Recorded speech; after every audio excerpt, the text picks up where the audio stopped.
En un pequeño pueblo de Moravia, en el corazón del imperio austrohúngaro, un niño campesino observaba con atención los ritmos de la naturaleza. Su familia cultivaba la tierra, sembraban, cosechaban, vivían del campo.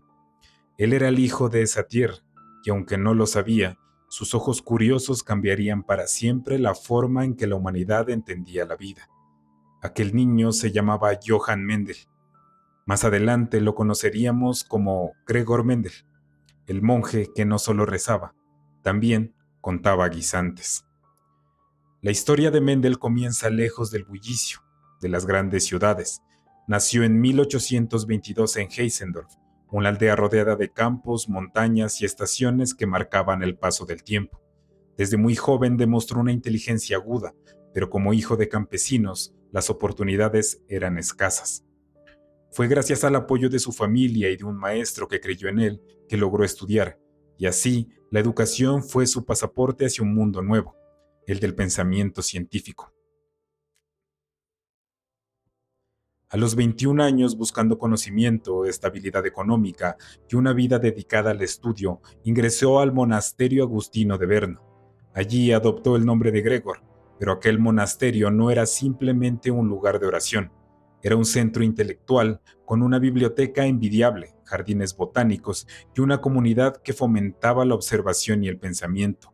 Mendel se sumergió en el estudio de la naturaleza y se convirtió en el profesor de ciencias. Sin embargo, pronto descubrió que necesitaba una base más sólida en física y matemáticas para responder a las preguntas que lo inquietaban. Por eso fue enviado a la Universidad de Viena, donde estudió con algunos de los mejores científicos de la época. Aprendió que el mundo natural podía describirse con leyes, patrones y números. Esta idea se volvió central en su pensamiento.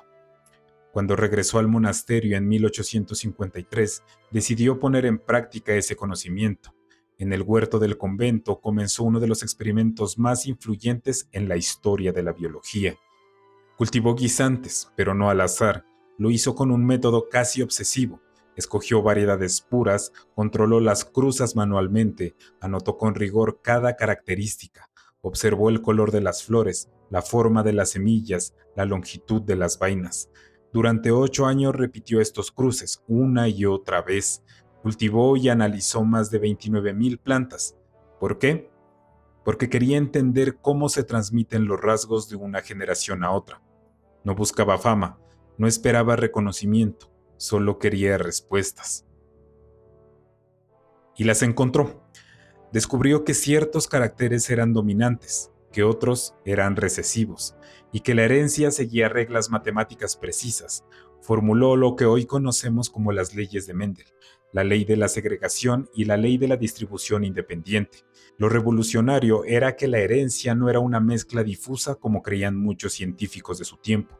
No, era un juego ordenado, gobernado por unidades que hoy llamamos genes. En 1865 presentó sus resultados ante la Sociedad de Historia Natural de Brno. Fue educado, metódico y preciso, pero nadie comprendió el alcance de lo que había hecho. Su artículo fue publicado en una revista local y rápidamente olvidado. La ciencia oficial estaba ocupada con otras teorías. Mendel volvió a su vida monástica, fue elegido abad del monasterio y poco a poco sus investigaciones quedaron relegadas. Murió en 1884 sin saber que había sido pionero de una revolución científica. Pero la historia no termina allí. En 1900, 3 científicos, Hugo de Vries en Holanda, Karl Correns en Alemania y Erich von Teschmark en Austria, redescubrieron de forma independiente las leyes de la herencia. Al buscar antecedentes se encontraron con los trabajos de Mendel, y entonces el mundo comprendió. Mendel no había fallado, había estado demasiado adelantado a su tiempo. Con el redescubrimiento de sus leyes nació la genética moderna, y con ella el fitomejoramiento dio un salto gigante. Ya no era cuestión de selección empírica, ahora era posible cruzar variedades específicas buscando características deseadas, mayor rendimiento, resistencia a enfermedades, tolerancia a la sequía. La agricultura dejaba de depender únicamente de la observación y pasaba a apoyarse en la ciencia. Los maíces híbridos que alimentaron a millones, las papas resistentes a plagas, las variedades de trigo que alimentaron al mundo durante la Revolución Verde, todo eso comenzó en un pequeño jardín del monasterio de Berne, con un monje y un puñado de guisantes. Mendel nos enseñó que las plantas guardan secretos, que la vida, incluso la más humilde como la de un guisante, obedece leyes que podemos descubrir, y que cuando comprendemos esas leyes podemos transformar el mundo.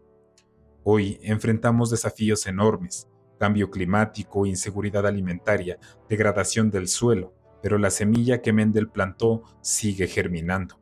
En los laboratorios donde se editan genomas, en los campos donde se prueban nuevas variedades resistentes, en cada rincón donde la ciencia busca mejorar lo que sembramos. Y por eso, al mirar un campo cultivado, al observar una cosecha abundante, al estudiar una planta mejorada, hay que recordar que todo eso fue posible porque un hombre, un monje callado, curioso y paciente, decidió contar guisantes. Porque la ciencia como agricultura se construye con constancia, con preguntas, con tiempo, y a veces con la fe de que incluso si el mundo no te entiende, tus ideas pueden germinar muchos años después. Gregor Mendel sembró conocimiento, y su legado, aún hoy, alimenta al mundo. Esto fue La Ciencia del Agro. Gracias por acompañarnos en este viaje al origen de la genética. Nos encontramos en el próximo episodio, donde seguiremos sembrando historia.